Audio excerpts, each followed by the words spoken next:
Hey, you guys, this is week 2.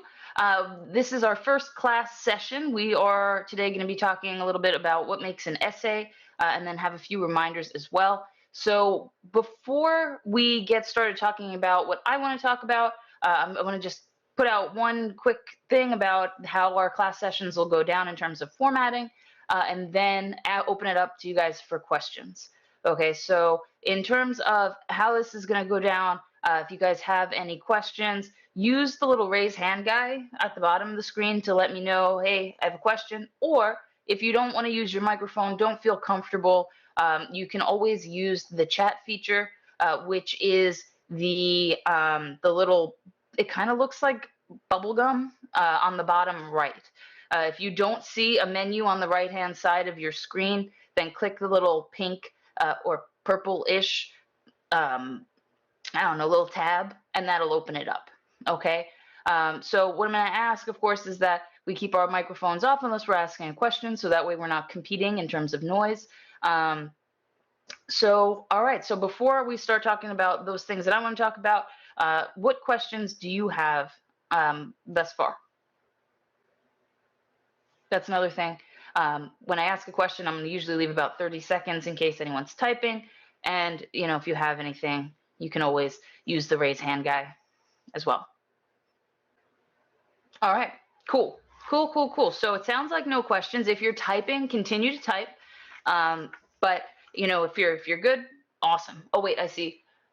Jamal, you say you appreciate my down to earthness. I know that's not a word, but just being honest. Jamal, the thing that I've learned about English, first off, thank you for feeling that way. Because that's really what I try to convey. I want you guys to be comfortable coming to me. So thank you. But the thing that I've learned about English is that we make up words constantly. So down to earthness absolutely works as a word in my book. I know what you mean. We all probably know what you mean. We're good. So cool. Candace, you say no questions yet. So far, so good. You love the video lectures. Cool. Awesome. Yeah, I know last term, like term B, so this is term C. Term B was the first 8 weeks. And I swear to you, no one watched the videos. And I was like, oh, I was recording videos for hours a week. It takes like 2 hours per video, which I know sounds ridiculous. But you guys seem to be watching them. And I am so grateful because you know what? One, it's going to make it better for you. And that's really what we're looking to do. And two, it makes it nicer for me because the grading's not going to be like full of little nitpicky things. It's full of like the important stuff, the content stuff. So I'm loving so far that you guys are watching the videos. That's amazing. All right. Thanks, Jamal. I appreciate you saying that. Okay. So, as I said before, if you have any questions or anything like that, just jump right in. I do want to say a few things. First off, I want to remind you guys that I am unavailable on Wednesday of this week. I never take days off. Like, that is against the grain for me. But my entire family is getting vaccinated for COVID-19 on Wednesday, including myself, because I'm a caregiver for my father. And so I'm going to be shuttling people back and forth. And, probably by the end of the day, just kind of being like, ugh. So I didn't want to, kind of leave you guys in a lurch or anything like that. I wanted to be right up front with you. So Wednesday is going to be a tough day for me in terms of answering emails, text messages, phone calls, and I've taken myself off the books for the meeting schedule as well, just because I know I'm going to be all over the place because goodness knows it's tough to get these vaccines. So that's just me being straight up with you guys. If you do have to email, awesome. I will try my best to get back to you as quickly as possible. But know that this isn't going to be like a routine thing. It's only in an extreme circumstance like this. So that was the first thing. The other thing tangentially related to that is our draft assignment is due on Wednesday. So if you have any questions about that, if you could possibly let me know tomorrow. As I said, I'm not going to be super available in terms of getting in touch with you guys over email or text messages and things like that on Wednesday. So let me know as early as you can any questions you have. Of course, I will try to respond if you have a question on Wednesday. But as well as, sorry, my train of thought just kind of broke for a second. But if you have a hard time submitting on Blackboard, you might have seen the announcement from today that Microsoft is having some sort of outage, and that complicated maybe people being able to attend class because people are having a hard time getting onto Blackboard. Um, if something like that happens, either for this assignment or any assignment, right, you're struggling to get on, just email it to me before the deadline. As long as I have it, I'm good. Okay. And then, once you're able to get on, submit that on there because I need a record on Blackboard as well. All right. Jamal, you asked, will I grade the thesis statements soon? I did grade the thesis statements, so I'm going to make a note. And after class, I'm going to go and check on what's up with that, and I will email you specifically and kind of explain what was going on, why you didn't get your grade yet. Let me figure that out. Okay. Note down, Jamal, and you will hear from me right after class. Okay. Let's see. I do want to just remind you that you can get in touch with me over text message. You can call me, schedule a meeting, or come to office hours. I know maybe a lot of you don't know what office hours are, but essentially I sit here and I wait for you to come in, right? That's basically what I do. I might be grading or something like that, but there are times that you can just go use the link on Blackboard to come right over and talk to me about whatever it is that you might need. You don't need an appointment or anything like that. You just jump on and we just have a conversation. You ask a question and then you leave when you're all set. Okay, so don't feel weird about using office hours. I've got that time so that we don't schedule meetings during office hours, since you could always just pop in there. Okay, so I just wanted to kind of put that out there. I also want to remind you to make sure you look at feedback and, for things, for assignments that you've submitted. Usually I give feedback if it's a weekday, the next day. If it's over the weekend, I try my best to do it over the weekend, but, sometimes you just need some downtime. So it may be on, Monday that you hear back from me for an assignment that's due on Friday, but I do my best to get it back as quickly as possible. Okay. Let's see. I wrote things out of order. My notes look like a mess. Like, look at this. This is ridiculous. Organize your essays better than I've organized my notes. That's my takeaway here, or what should be your takeaway from today. All right. So let me open it up for any other questions that those things that I've said may provoke in you. Any questions at all? All right, so I'm thinking no questions. So let's talk about essay stuff. Okay, we're going to talk about the basics today. Now, I know it might seem, if you've done this before, it might seem like baby stuff, but ultimately this is the building block of any essay that you write. So I kind of want to talk about those basic things. So I'm going to share my whiteboard with you guys. And if you haven't seen a whiteboard, you will in just a second, and it'll make sense. I'm going to ask you some questions if you want to answer in the chat, or again, if you want to, use the raise hand guy and answer over your microphone, that's perfect. Whatever you want to do, either way. Okay. I keep both of them up so I can look back and forth.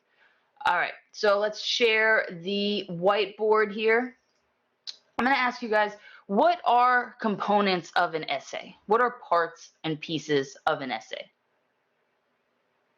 Maybe what paragraphs are called. It could be things that you use to help convey an idea. Intro. All right. Boom. We've got our introduction. I call it an intro too because I am lazy. Giselle, you say body. All right, Candace, you say title. Thesis. Etc. That's a new one. No, I'm just messing with you, Candace. The introduction, topic, body, and conclusions. All right. If I could spell conclusion right, that would be great. There we go. All right. So we have a bunch of different things. Now, what order do they have to go in order for them to make sense? What goes first? The intro goes first. Okay. So, whoops, that's my pointer. That's not my dragger. Here's my pointer. No, my dragger. If I could get things straight, that would be great. All right, so what comes after the introduction? This is a little bit of a trick question. Title first. Okay, yes, absolutely. So let's pop that up here. Chris, you say body. All right, good deal. We have left the thesis and the conclusion. Okay, Jamal, you say title and then body. So it would go like this. Is that right? No?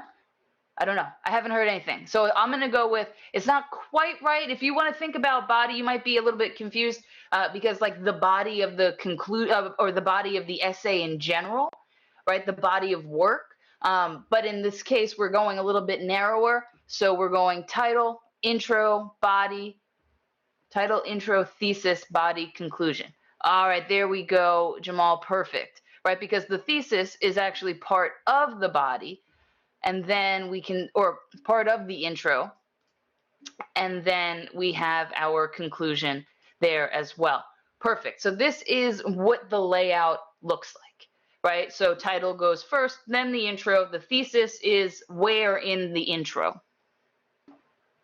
The end, yes. So it is the last sentence.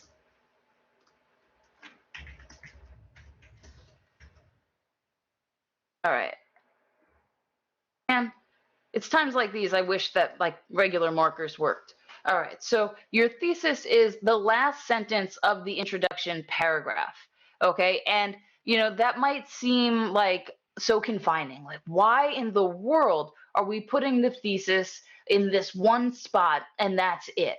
And let me tell you what that reason is. Okay, essays are all about meeting readers' expectations and establishing trust with them, which is kind of ironic because a lot of essays, especially the ones that we're doing right now, where we're kind of arguing a position, in a way we're purposefully manipulating our reader to believe what we say is correct, right? So it's kind of funny that we have to establish trust by following a particular order, but then also manipulate the reader into believing what we believe.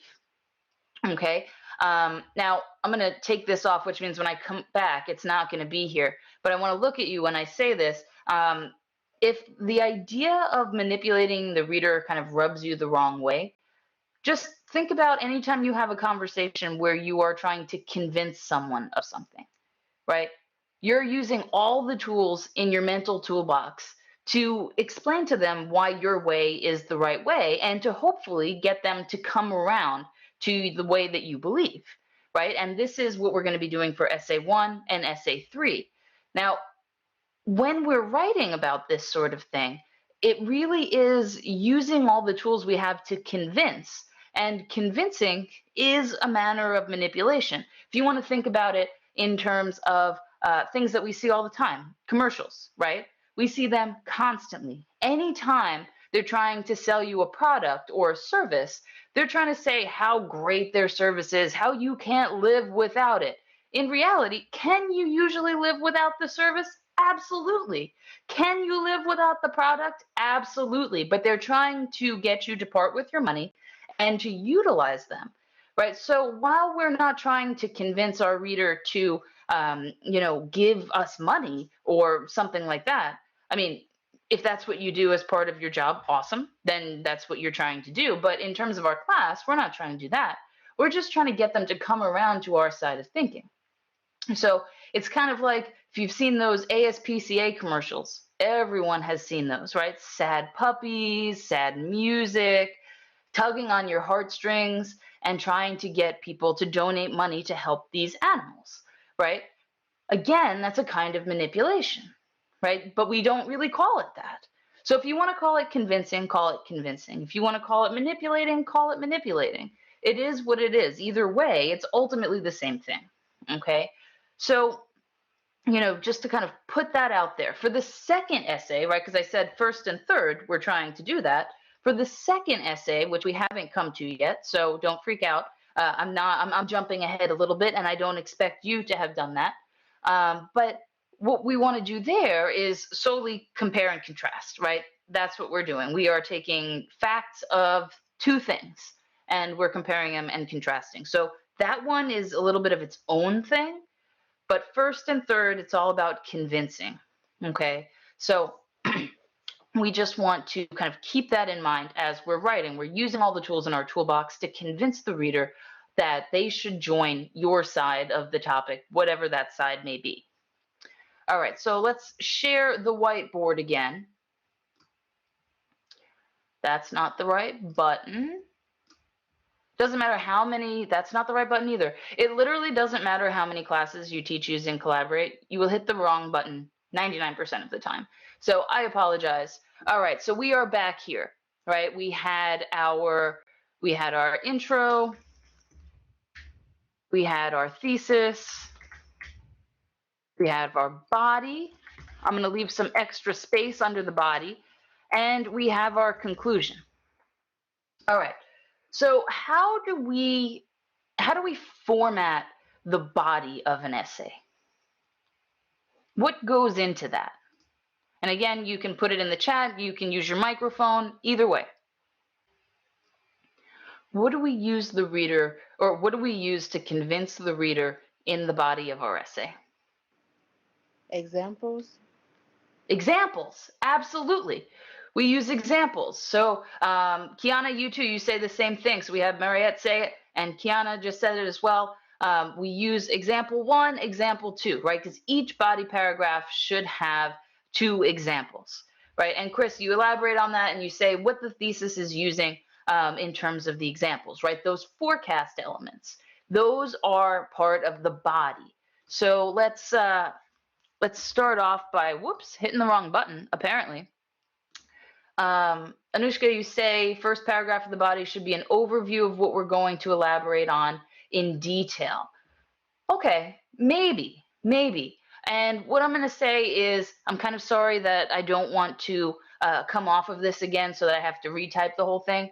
But I'm going to say this, in a longer essay, absolutely, the first body paragraph should be giving the reader contextual information. This essay and the third essay, none of the essays that we write, actually, I will start off by saying that, none of the essays that we write are really long enough for us to need to do that. Okay, so what Anushka said about the overview of what we're going to elaborate on in detail, that's actually going to be part of the intro for us. All right, let me change the color of this so it doesn't get confusing. I think purple will be, oh, well, it decided it wanted to stay blue. So we'll just keep it blue. Let's do that. Okay. So that's what the intro will do, okay? It'll give the reader any sort of context. I'll kind of put that over here. So context, perfect, Anushka. Maybe definitions. So we had a topic before I changed our topics because they were awful, and the topic was, I forgot what the topic was. Geez, this is awful. I just had it in my head and it disappeared. This is what I get for eating fettuccine Alfredo for dinner. It just kills my brain. All right. So it was about the best classes are the most difficult classes. Okay, that was the topic.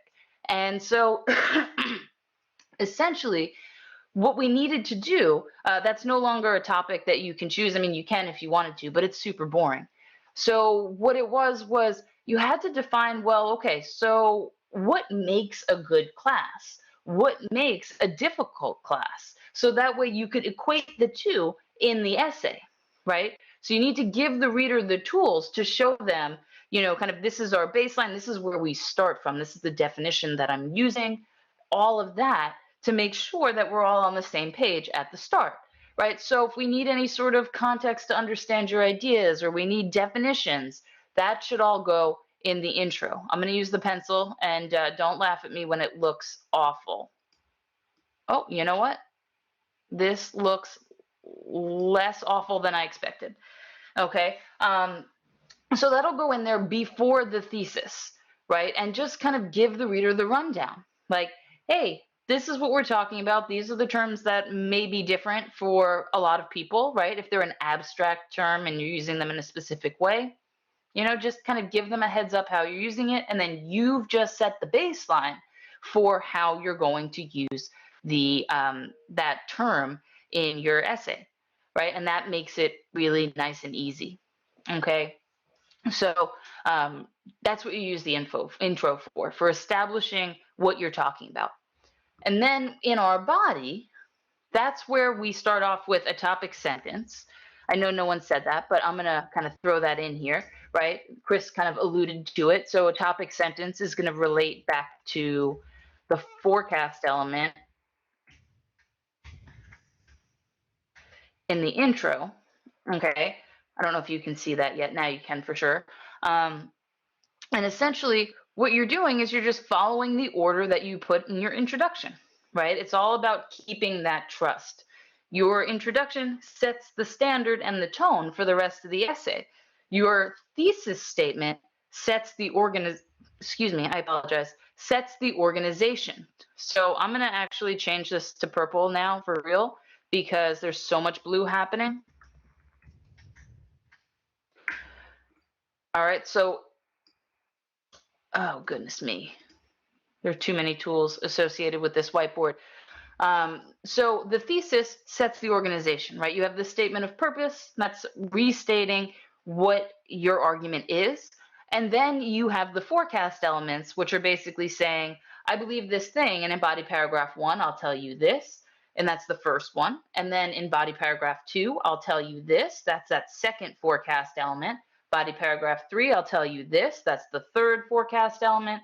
And then you wrap the essay up. Now, of course, you don't have to write a 5-paragraph essay, right? That's just kind of what they've hammered into our brains since what feels like the beginning of time.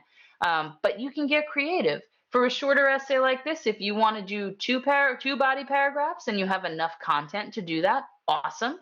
If you want to do 4, we're kind of hitting the bottom of the barrel. We probably won't have enough information in each body paragraph, especially if you're only hitting that 2-page mark, right? So essentially for this thesis, let me switch back to my pointer so you can see it. You want to have obviously your statement of purpose and 2 to 3 forecast elements to show the reader what you're going to be talking about and how you're going to do it. All right. So then, as you guys have said, in each body paragraph, you will use evidence or examples. In this case, the evidence and the examples are the same thing, right? Because we are illustrating it from our own personal perspective. All of the evidence is anecdotal, meaning that it comes from our own lives, right? These are things that we've experienced, we've seen, we've understood because we have interacted with these ideas before. All right. Just a quick note here that you should not be using any evidence from any web page. You shouldn't be using evidence maybe that you've seen on Twitter or on Facebook or anything like that. No information that comes from anywhere except from in your brain. All right. So don't lose points for something silly. Don't even look at the internet. If you need to turn Wi-Fi off so you don't do it, then do that, okay? Because you really want to make sure all of this comes from your brain, all right? And then there's one other thing that each body paragraph should do, and it happens right at the end. Can anyone tell me what usually goes at the end of the body paragraphs? Transition. Yes, Giselle, absolutely. So we've got our transition sentence. Okay. And can anyone tell me what that transition sentence does? What's its purpose? Giselle, you say it leads into the next topic. Absolutely. That is exactly what it does. It kind of tells the reader, hey, reader, this is what we just talked about, and this is what we're going to talk about next. So it bridges that gap between what has just been discussed in one body paragraph and what will be discussed in the next. Now, that holds true for every body paragraph except for your last body paragraph, because, of course, there's no body paragraph that's after the last body paragraph. That's your conclusion. So you just kind of tie together what you've just said in that body paragraph with a nice little bow. Okay, so let me change my color to purple again and go back to the text tool. All right, so we've now got that. All right, now what happens in our conclusion?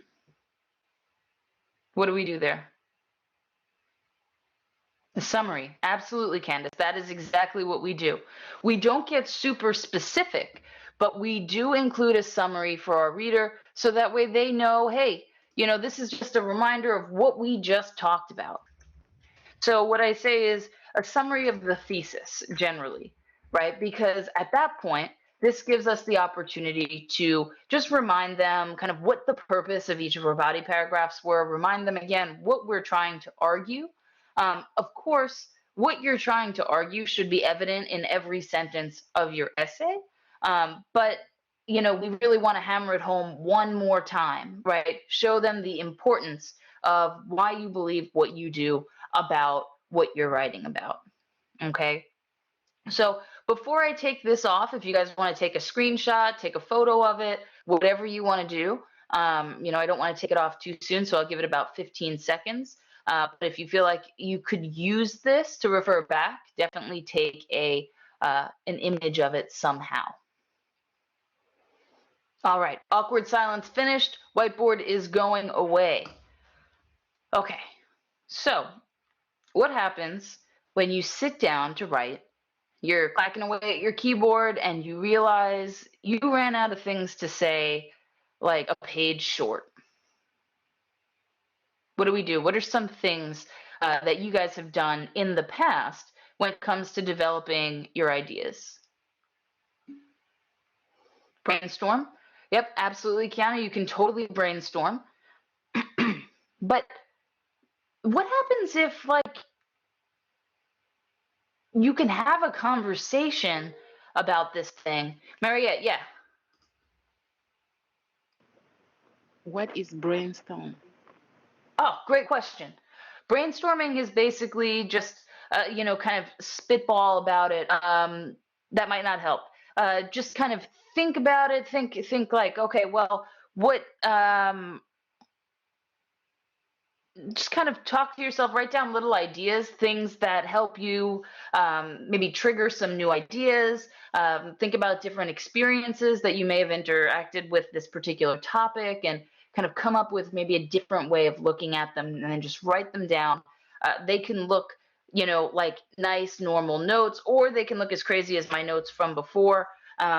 Just something to get ideas down on paper and give you that opportunity to develop them. All right, Chris, you say kind of talk about your experiences, give an example of what you've experienced and other people's examples.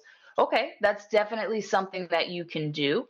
You can kind of think through other ways that you've seen this happen. But now, what happens if you just have a list of examples and you don't tell your reader anything else, right? You just say, walking through Target, this happens. And then you say, well, walking through the grocery store, this thing happens. Is that enough? Right? If it's just list after list of example, what do we need to do to tie that together? Now we've got our examples, and that's amazing. Yeah, not quite. It's not quite enough to just list examples. I'm gonna give you guys like 10 seconds to guess what we have to do.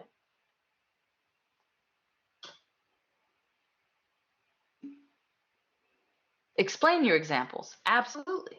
Right? And how do we do that? Um, well, to do that, there's a few different things. I'm a huge fan of asking questions of what I've just written. And Mariette, I know we spoke about this on the phone earlier today, so I apologize. This is going to be more information about the same thing that we already talked about, but I think everyone could benefit from this conversation.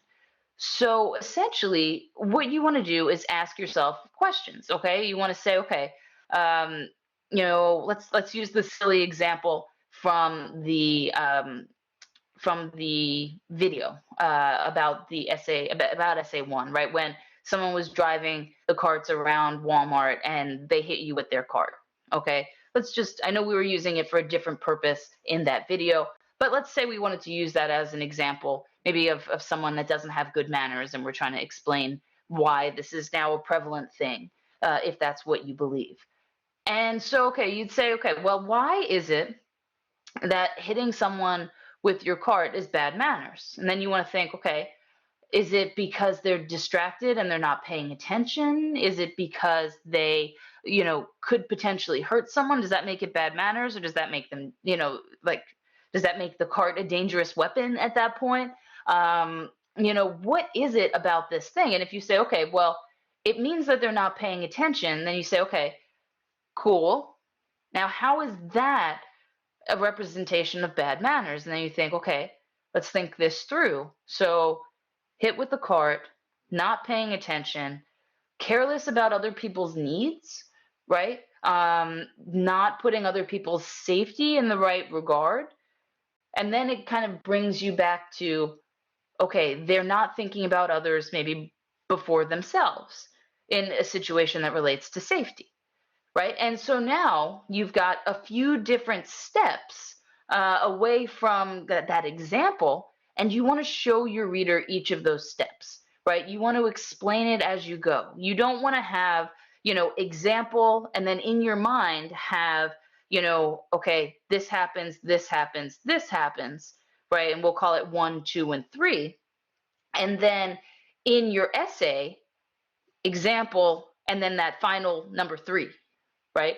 We've just missed out on how you got from the example to number 3, right? Because there was a whole nother 1 and 2 there. Now, I know that's super abstract, but basically, walk your reader through your steps of thought, okay? And to do that, you ask questions of what you've just written. Now, I promise that doesn't make you a crazy person.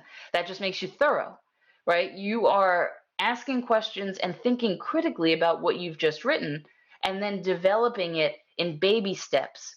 Because you know what? Your reader isn't going to get lost in baby steps. They're going to get lost in giant leaps. So take those baby steps and carry the reader along for the ride. The thing about readers, and I want to kind of put this out there for you, is that we have to assume that they're busy, they're focused on other things, they're trying to get through your essay as fast as possible, right? This is 2021. We're used to reading things in 140 character blurbs. That's kind of where we are as a society. So to sit down and read 2 pages of an essay, maybe you and I would, kind of sit through and like pour through the writing and try to think, okay, let's make these connections. Let's kind of see how they got from, the example to number 3 and kind of figure it out.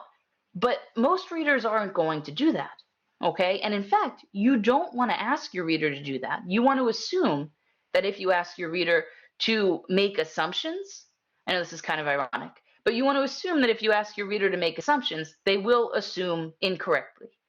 Okay. And it's not saying that readers are dumb or anything like that, because that's not true, right? But most readers are focused on something else. So you want to keep that in mind as you're writing, that you take them through the baby steps. And, if they're reading your essay, they don't realize how far you've gone or how far they've gone. Their kid is, I don't know, climbing into the dryer, right? Well, they need to take care of that. They come back and they go, okay, well, what did I just read? And then they can read those steps again. Boom, right? They have it right in front of them. So, lay out a roadmap for them, not only with your whole overall organization, meaning your introduction, your thesis statement that tells your reader what's coming up in the body paragraphs and what you're trying to argue as a whole, and then your examples, the explanation of those examples, and your conclusion paragraph, right? But it's really getting down into the, kind of the, I don't know, the grime of the examples and picking them apart. So don't be afraid to do that. Keep asking questions, keep digging deeper. And the deeper you dig, as long as you stay consistent in terms of, well, we're still talking about the reason we're writing this essay, whether it's to argue that the customer is always right or is not always right, or whatever topic you chose, then you are still on track, right? But every sentence in your essay, and if you've got a pen in front of you, write this down. And if you don't, get a pen and paper. Don't come to class without pen and paper. Come on. No, it's fine. I'm just messing with you. But seriously, every single sentence in your essay needs to help expound upon that idea that you're trying to argue or trying to convey to the reader. If there's a sentence that doesn't do that, right? If it's just like a really vague sentence that doesn't contribute to what you're trying to write about, throw it out. Okay? And I don't speak flippantly. I'm not saying, throw it out because it's not good. I'm not saying, anything negative. We all need to write those sentences to get our brain kind of rolling. But does the reader need to see it to understand anything? No, because it doesn't tell them anything. Everything that's left in your essay by the end needs to purposefully be there to help convey a point. And if it's not, you don't need it. Don't waste the reader's time. Okay? Again, not saying that in a negative way. Okay. So I just said a lot of things. My throat is now sore, so I need to take a drink, which means we're going to pause for a questions break. Anybody have questions about anything we just talked about? Good deal, Chris. I'm glad that felt like it was good for you. No problem, Jamal.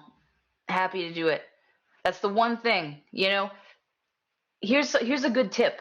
Okay, if you ever are feeling like you're stuck with writing or anything that you're trying to learn about, teach it to someone else. Because I will tell you, man, since I started teaching, I have grown as a writer because you can see the little abstract details. So if you're ever trying to explain something in an essay, explain it to your friend, to your cousin, to your mom, to your dad, whoever you want. And just be like, okay, you keep asking me questions. I'll keep explaining things. By the time you're done, it's going to be awesome. It's going to be awesome. And you know what, Chris? Writing is simple. I know you sit down and it feels overwhelming, but I can promise you that if you just keep it straight to the fact and you just make an organizational plan in your thesis, you stick to that plan and you carry it through, it's perfect. Okay? You just keep it simple. All right. So it is 8:14. We're coming up on our 45-minute mark. So this is kind of like the max that class time will go. So I apologize for kind of pushing it to the max. But if anyone has any questions or wants to talk after class, stick around. I'm going to turn my camera off because I look like a weirdo when I'm just sitting there kind of like, but if you want to talk, I'm still here. Candace, you say, I was always nervous about taking an English class because of writer's block, but you're making it easier day by day. Awesome. I'm glad to hear that. I'm glad to hear that. Yeah, there's no need. Just talk it out. Oh, before I tell you to go, pro tip. If you're stuck, like if you can have a conversation and your ideas flow and you're stuck when you're typing, use talk to text. Microsoft Word has a dictate function. You can use your computer's speaker, you can use a pair of headphones, and just talk into it. Okay?